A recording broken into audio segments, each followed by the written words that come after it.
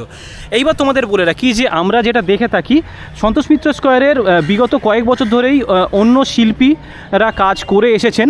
এই বছর 2025-এ যদি তোমাদের দেখাই, সেটা কিন্তু চেঞ্জেস থাকছে এখানে। এবার এই বছর 2025-এ যে থিম যারা করছে সেটা দেখতে পাচ্ছ, বিদ্যুৎ পাল অ্যান্ড কো। তো এই কোম্পানি কিন্তু এই বছর মানে সন্তোষ মিত্র স্কোয়ারের 2025-এর থিমটা গড়ে তুলছেন। তো দেখার বিষয় এখন কতটা কি এনারা অ্যাকুরেটভাবে তুলে ধরতে পারেন পেহেলগামের যে মর্মান্তিক ঘটনাটা, সেটাই এখন দেখার বিষয়। তো বন্ধুরা, দুর্গাপুজোর 46 দিন আগে সন্তোষ মিত্র স্কোয়ারের প্রস্তুতি পর্ব কতটা এগিয়েছে, কতটা কি কাজ বাকি আছে, সেই সব তথ্য তুলে ধরলাম এই ভিডিওর মাধ্যমে। আশা করি ভিডিওটা তোমাদের ভালো লেগেছে। তো ভিডিওটা তোমাদের যদি ভালো লেগে থাকে অবশ্যই ভিডিওটাকে লাইক করে দিও, শেয়ার করে দিও নিজের ফ্রেন্ডস আর ফ্যামিলির সঙ্গে, আর অবশ্যই সাবস্ক্রাইব করে আমার চ্যানেলটাকে আমার পাশে থাকতে পারো। তাহলে চলো দেখা হচ্ছে অন্য কোনো ইন্টারেস্টিং ভিডিওতে, অন্য কোনো জায়গায়। ততক্ষণের জন্য টাটা অ্যান্ড টেক কেয়ার। সবাই ভালো থেকো, সুস্থ থেকো।